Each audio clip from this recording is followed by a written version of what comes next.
Hani bizi kimseler ayıramazdı.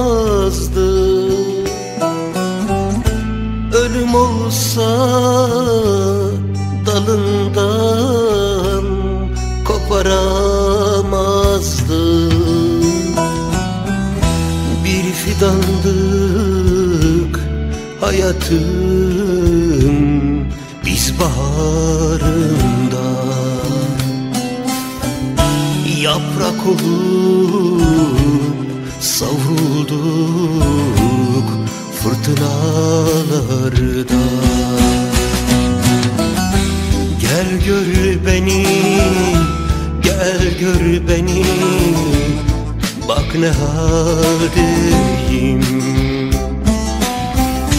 Eski resimlere bakıp ağlarım. Gel gör beni, gel gör beni, bak ne haldeyim. Solmuş resimlere bakıp ağlarım.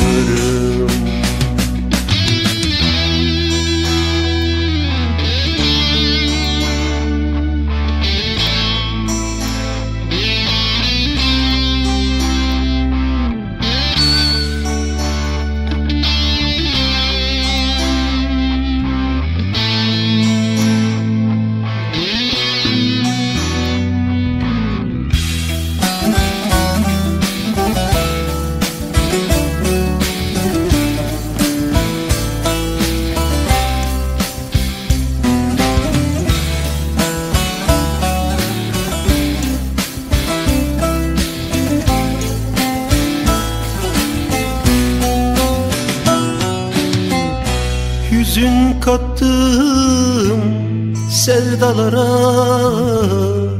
ben dostluklara. Başka eller dokunmasın diye acıma. Hüzünlü yağmurlar düşer yollarıma. Ağlıyorum, üşüyorum, sen yoksun yanımda. Gel gör beni, gel gör beni, bak ne haldeyim. Eski resimlere bakıp ağlarım.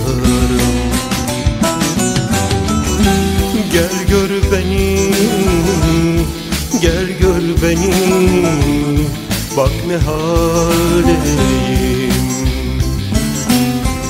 Solmuş resimlere bakıp ağlarım.